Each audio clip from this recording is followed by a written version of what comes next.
Hello. As we read Psalm 78 in verse 2, the mention speaking parables. Matthew saw this verse as foreshadowing Jesus' teaching style. Matthew 13, verses 35. A parable or proverb, the Hebrew word is the same. Simply compare one thing with another. This psalm compares the present to the past.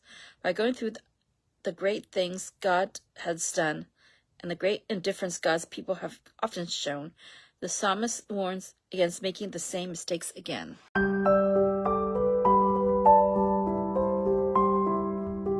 Psalm 78. A Miskel of Asaph. O my people, hear my teaching. Listen to the words of my mouth. I will open my mouth in parables. I will utter hidden things from of old. What we heard and known, what our fathers have told us. We will not hide from their children. We will tell the next generation the praiseworthy deeds of the Lord, his power and the wonders he has done.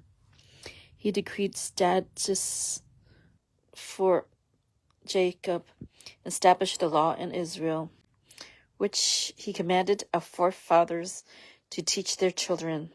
So the next generation will know them, even their children yet to be born, and they in turn will tell their children.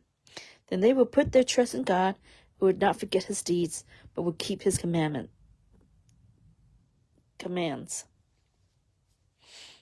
They would not be like their forefathers, a stubborn and rebellious generation, whose hearts were not loyal to God, whose spirits were not faithful to him. The men of Ephraim, though armed with bows, turned back on the day of battle. They did not keep God's covenant and refused to live by his law. They forget that he has done and wonders he has shown them. He did miracles in the night of their fathers, in the land of Egypt, in the region of Zion. He divided the sea and led them through. He made the water stand firm like a wall. He guided them with cloud by day, with light from the fire of all night. He split the rocks in the desert and gave them water as abundant as the seas. He brought streams out of rocky crag and made water flow down like rivers. But they continued to sin against them and rebelled in the desert against the Most High. They willfully put God to the test by demanding the food they craved. They spoke against God, saying, "Can God spread a table in the desert?" When he struck the rock, water gushed out, and streams flowed abundantly. But can he also give us food? Can he supply meat for his people? When the Lord heard them, he was very angry. His fire broke out against Jacob, and his wrath rose against Israel, for they did not believe in God or trust in his deliverance. Yet he gave command to the skies above and opened the doors of the heavens. He rained down manna for the people to eat, gave them the rain of heaven. Men ate the bread of angels. He sent them all the food they could eat.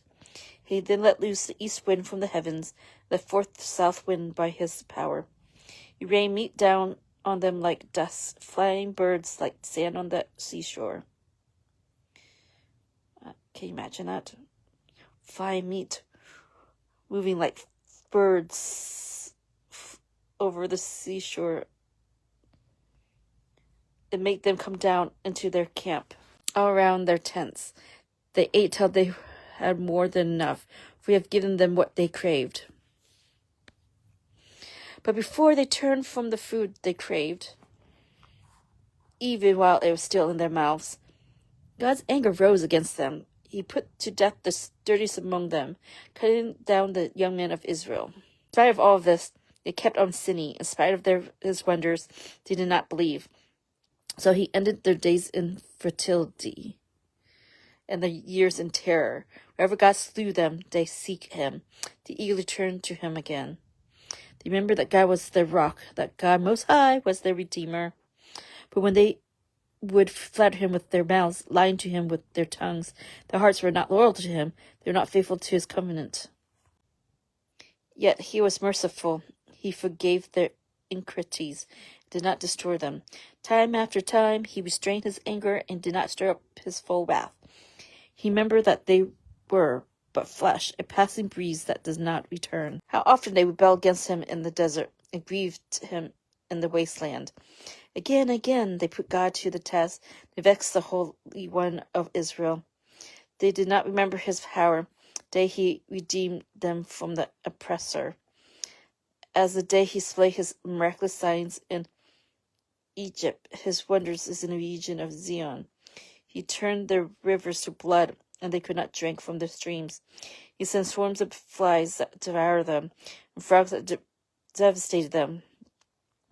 He gave their crops to the grasshopper, their produce to the locust. He destroyed their vines with hail, and their sycamore figs with sleet. He gave over their cattle to the hail, their livestock to bolting of lightning.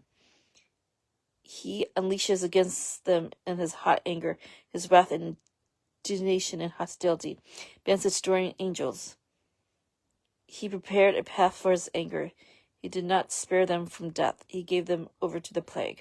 Wow, that's a lot of memories of those who don't believe, and all these bad things came to pass, and God was angry at times, but also he didn't really show his full anger, and wow, hopefully we learn from them too. He struck down all the firstborn of Egypt, firstborns of manhood in the tents of Ham. But he brought his people out like flock. He led them like sheep through the desert. Yeah, it's like, remember that time when, even though God's people don't always believe, but Noah prayed, and the Israelites were delivered from the hands of the Egyptians, well, the government that had control, and all the curses to the Egyptians. They lost firstborn sons, and their harvest was devastated from all the locusts and other natural disasters. A lot of things. Let's see. Now that Israelites are free, he guided them safely so they were unafraid, but the sea engulfed their enemies. Thus he brought them to the border of his holy land, to the hill country his right hand had taken. He drove out nations before them, and allotted their lands to them as an inheritance. He settled the tribes of Israel in their homes. But they put God to the test and rebelled against the Most High, did not keep his statutes. Like their fathers, they disloyal and faithless, and liable as a faulty bow. They anger him with their high places, rouse his jealousy with their idols. When God heard them, he was very angry. He rejected Israel completely.